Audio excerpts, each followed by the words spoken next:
Sponsored by ExpressCare Urgent Care Centers.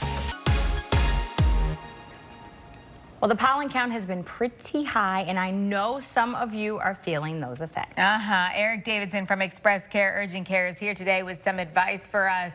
Boy, oh boy, this has been a year already, and we're just, it seems like, getting started. What are the main types of allergies that people have, and what are you seeing this time of year? So this time of year, you're primarily seeing spring allergies, which is usually related to tree pollen, to a lesser extent, grass pollen. And so what do we do? I mean, Right. when we come into you and we have all the symptoms, what do you suggest? So typically we start with an over-the-counter preparation such as one of the antihistamines, Allegra, Zyrtec, Claritin. We start there, and depending on your depending on how you react to that medication, we may have to add in some more specific medications, nasal steroid sprays, or specific eye treatments for allergies. Well, it seems like it's only been a few weeks, but it's lasted so long already. How long does allergy season last? Well, it's pretty dependent on the person themselves, but it can last all the way through midsummer. Oh my goodness. And the symptoms, you were just talking about a few of them, but really, what are these symptoms of allergies? So itchy, runny nose, watery nose, itchy, runny eyes, sneezing, sometimes even skin manifestations. So is there anything we can do to prevent it? Unfortunately, if you're one of the persons that have allergies, there's not a whole lot you can do to prevent it.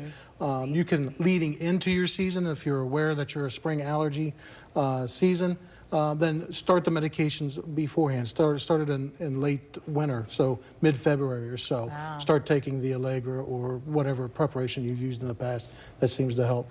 And even when we see the weather reports or the pollen reports, and they say like, "Hey, today's going to be a high day for these types." What is there anything that we can do, like even in the morning before we go out of the house, to try to prevent?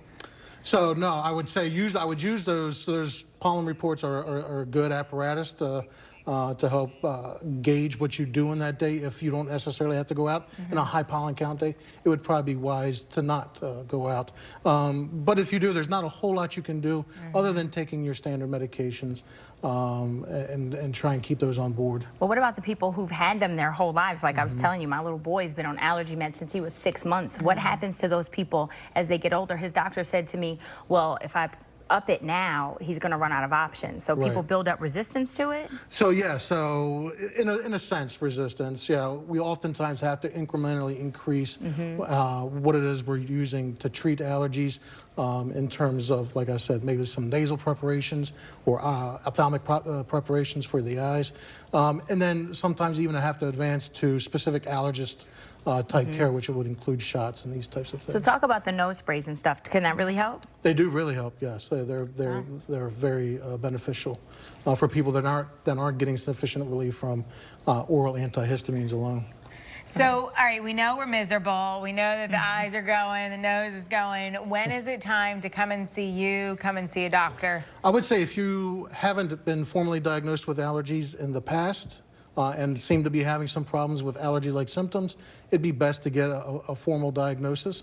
Or if what you've used in the past is no longer working, I would say those two instances are a good time to come and seek medical attention. But the symptoms can kind of mirror each other. How do we know if it's a cold or if it's actually an allergy? Well, that's a good question. This time, especially this time of the year, early spring, we're coming out of the cough and cold season, heading into the allergy season, and the two do have some very similar symptoms. So it is at times even difficult for medical providers to discern, is this more allergies, is this more viral type infection.